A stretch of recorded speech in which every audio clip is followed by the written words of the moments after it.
The Golden Man of Ibuora. In the quiet countryside of Ibuora, a peaceful town in Ibuora, there lived a man whose name carried weight like iron, Chief Adigun Alao. Everyone knew him. He was the richest merchant in the land. If you saw gold, it was probably his. If you saw coral beads, it passed through his hands. If a bride wore heavy ornaments on her wedding day, it came from his store. Chief Adigun traded in gold, ivory bangles, waist beads, royal crowns, and rare stones brought from distant lands. His house stood tall at the center of the village, painted white, roof shining like morning sun. His wives wore thick coral beads. His wrists carried gold bracelets that clinked when he walked. But wealth did not make his heart proud. What truly made him proud were his children. He had 7 children, 4 boys and 3 girls.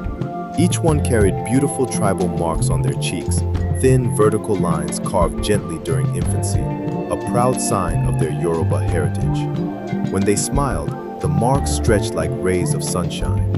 The village called them the Golden Children. The strange illness. One Harmattan season, when dust covered the air and coughs echoed at night, the first child fell sick, little Damilola. Her body grew weak. Her eyes sank. She stopped laughing.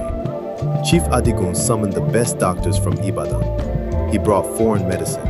He slaughtered goats for prayers. Nothing worked. 3 days later, she died. The whole village mourned. Before the tears dried, another child fell sick. Then another. It was not fever. It was not smallpox. It was not malaria. It was something no one could explain. Within months, 4 of his children were buried under the big Iroko tree behind his mansion. The once noisy house became silent. Gold filled the rooms, but laughter had disappeared. The herbalist's visit. One night, an old woman arrived at his gate. She was known as Iya Agba, the oldest herbalist in the region. People said she spoke with spirits. Her face carried deep tribal marks, thicker, older, telling stories of another era. She entered his compound slowly. "Chief Adigun," she said, her voice dry like cracked earth. "This sickness is not ordinary." He fell to his knees. "Save my children," he begged. She looked at the gold bracelets on his wrist. She looked at the heavy chains around his neck. Then she said the words that froze the air. "You cannot keep both." He stared at her. "The spirits that guard your wealth are jealous. When you were poor, you cried for riches. Now riches have come, but they demand balance." His hands trembled. "You must choose," she continued.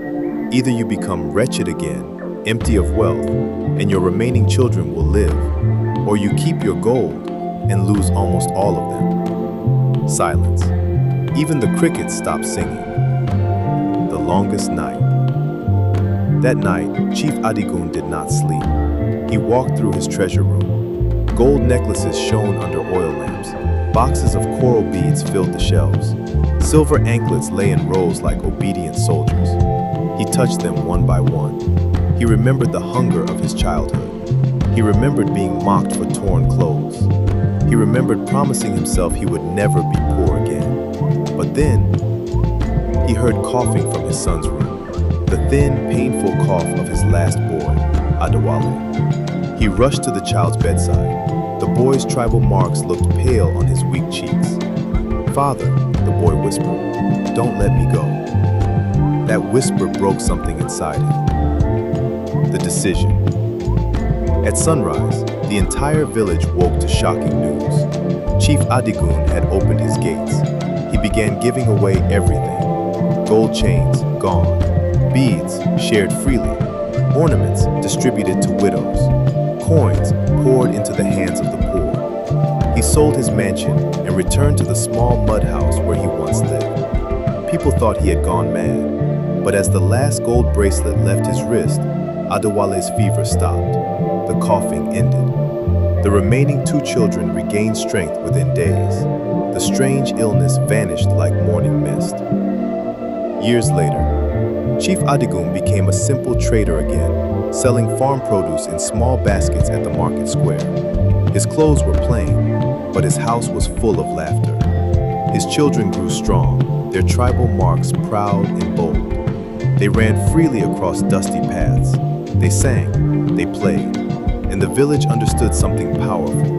Wealth can build a house, but love is what makes it a home. Powerful ending, emotional twist. Many years later, when Chief Adigun grew old and weak, his surviving children gathered around him. They had all become successful in their own ways, not because of gold, but because of the lessons of sacrifice. His eldest daughter whispered, "Father, do you regret losing your wealth?" He smiled gently. "I did not lose my wealth," he said softly. "I changed it." He touched their faces one by one. "You are my gold. You are my gold now." He closed his eyes peacefully. And from that day, the people of Igbo Ora told the story of the man who chose love over gold. They would say, "Gold shines, but children glow." And that glow lasts forever.